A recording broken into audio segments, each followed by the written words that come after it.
Well, get out there and have some fun, and don't let me hold you back.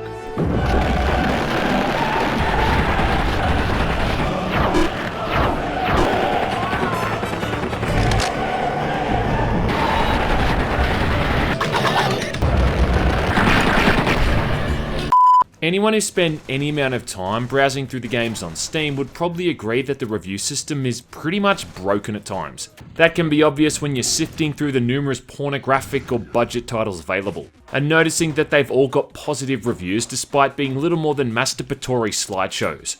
And the amount of other games that get review bombed for whatever outrage culture topic is trending that week.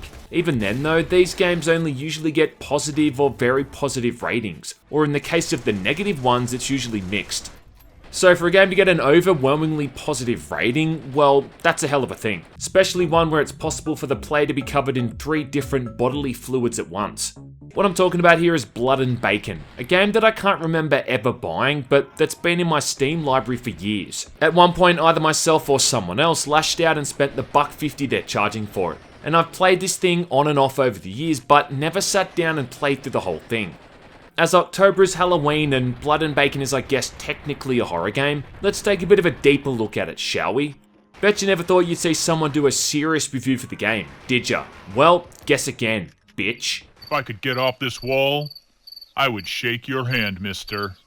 Awesome! Developed by Big Corporation, which I'm assuming to be an ironic title, it's kind of like Left 4 Dead, except instead of taking on zombies, you're taking on zombie pigs. And instead of moving through various realistic locations, you're just running around the same looking farmyard over and over.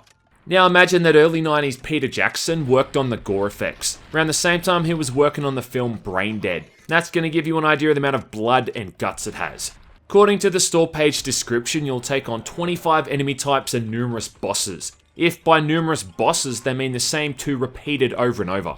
Also it says, shoot and run for your life against the onslaught of porcine monstrosities. Kinda sounds like an afternoon spent at a McDonald's drive-thru in Western Sydney. Music and sounds are pretty basic. I think there's like 2 or 3 little jingles throughout the entire game they just keep reusing over and over. And the sound effects are probably pulled from some Creative Commons library. Now obviously it's a first person shooter and it's one that's not all that complex or difficult to get the hang of. You run around and aim with the mouse and keyboard, you point your crosshair at something and then shoot it until it's dead. No shit. It controls surprisingly smoothly, all things considered, and it's one of those great FPS games where if you look down you're going to see your own legs and feet, something I always love seeing in shooters. You choose from 5 characters to play as. You've got Daisy D, Lando Bacon, Johnny Blood, Creaky Skelly or Dead Viking. And once you finish the entire game, you can also play as the farmer. But there's no difference between them, and all that changes is the character model in-game. The core of the gameplay is pretty simple. Each day starts with you talking to the farmer, who's always pinned to the side of the barn with a pitchfork. He then says some dumb, meaningless shit before sending you outside, and you've got to kill all of the pigs before he lets you back in. Well, get out there and have some fun. After you've done this 100 times, the game ends. Well, not really. What it actually does is start you all the way back from the first day. Like I've got nothing better to do than replay it. Awesome! Aside from that, you drink water to refill your health and can use an electric fence in the middle of the farm to make your own pork crackling, turning the little piggies into charcoal.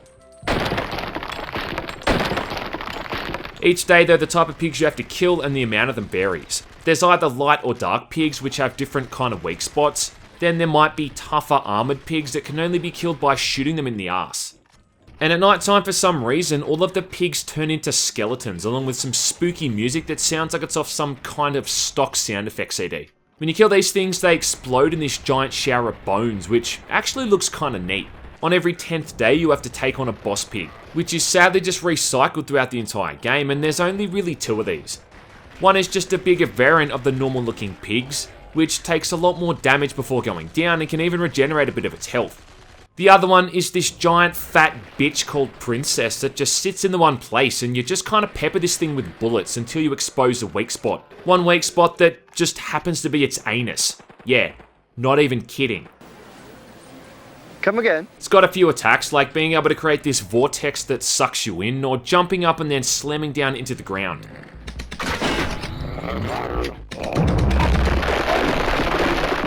Like I said, they use both of these boss fights for the entire game and just alternate between them every 10 days. It's lazy. Yeah, I know, right? Laziness in a game worth $1.50. No one saw that coming. Thankfully though, it does become easier as you progress and unlock new weapons. Every few days you unlock a gun in the barn and there's about a dozen or so in total. You've got both a primary weapon and a sidearm. Now the primary weapon has limited ammo, but the sidearm has infinite ammo. For sidearms you got a pistol, silenced pistol, revolver and a paintball gun. Yeah, because that makes sense. For primary weapons, you got an AK-47, a shotgun, an M16, Uzi 9mm, P90, and a rocket launcher, which takes literally 5 years to fire, flying into the air, then basically creating this massive airstrike over a large portion of the map. Now it sounds good, but the delay before it fires makes accurate shots really tricky. And don't shoot this thing if you're epileptic, I mean it, just look at this. Made me sick. Made me sick! The P90 is the best weapon in the game, I think hands down, because it's got a huge magazine size and does some decent damage. And for the sidearms, I think maybe the revolver is the best one, because again it seems to do good damage and kill the basic pigs in a single hit. And yeah, check out the size of those bullet holes, baby. Bullet holes the size of matzo balls. Bullet holes the size of matzo balls! None of them are all that good anyway, and the modelling and the animations are just dog shit. Like your character reloads a revolver like it's a pistol, pulling back an invisible slide. The weapon you choose though doesn't mean all that much when it comes to Revenge Day, which happens once a week. And on Revenge Day you've got infinite ammo and every pig dies in a single hit. This becomes just absolutely ludicrous later in the game when you've got upwards of 100 pigs running around at once. You've almost got to admire the amount of particles the engine's able to pull off here, without the frame rate stuttering one iota. The other mechanic is you can use this grinder/vending machine thing that you find on one corner of the farm. Now the way this thing works is that once you feed it some pig remains, it starts sucking in everything nearby. And once it absorbs a certain amount, you can then spend it on items like extra ammo, grenades, a carton of milk that increases your movement speed, and a can of meat that gives you increased melee damage. I think the grinder is also supposed to kill pigs that walk into it, but I can never get that working. Sure does look cool though when you've got all these pig guts flying into this thing. I mean, like again, for a game that looks like complete garbage, the particle effects are half decent. There's also a surprising amount of side stuff and hidden crap you can find in this game. For starters, you can change the colour of the sky by shooting hidden suns. Then you can unlock all of these different types of hats to wear, like cowboy hats, trucker hats, and World War II helmets.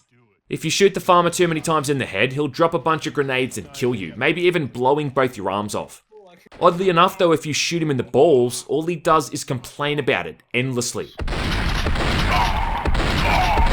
My balls. Or if you're really lucky, he'll start singing 20 Pilots. When the mama sang us to sleep when I was stressed out. There's a few dozen achievements too, some of which are really weird. Like riding on the back of Princess for instance. The problem with Blood and Bacon is that it's a $1.50 game and you get about as much value out of that as you'd expect. Once you've done the first 20 or so days, it just starts to get really repetitive. Each day will only take you around 2 or so minutes to finish, but it just starts to feel really tedious really quickly once that novelty wears off.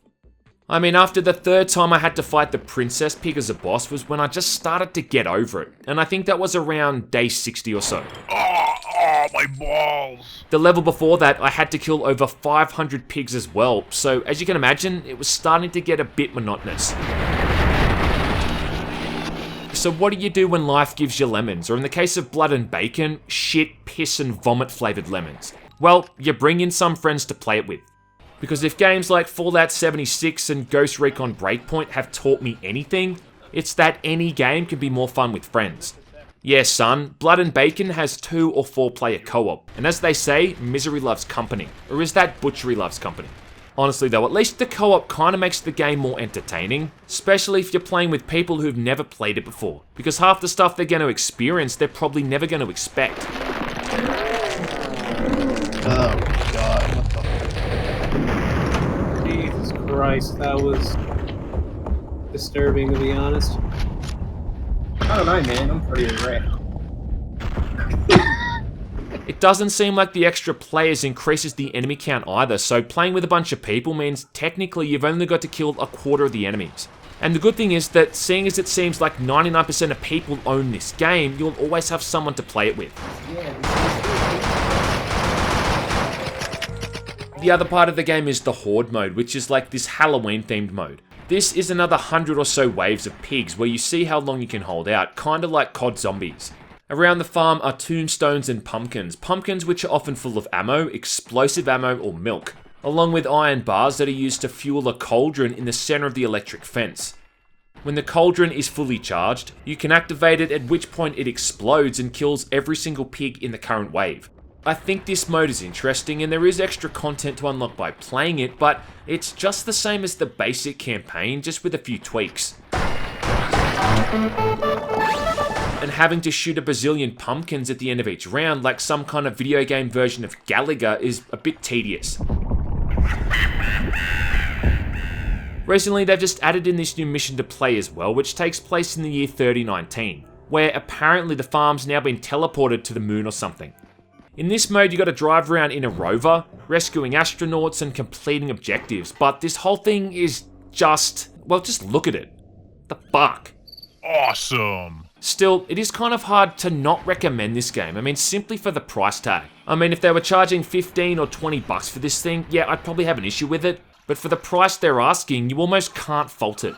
There's no microtransactions, no pay-to-win rubbish, and you won't see their producers or developers saying dumb shit on social media. But let's not mince words here, Sonny Jim. This game is utter rubbish. It really is. But you almost have to give it a free pass because of how cheap it is, and also because of how self-aware it is. This is just a dumb horde shooting game full of toilet humor and some badly voice-acted jokes. Good news. I know exactly what's out there today. Bad news?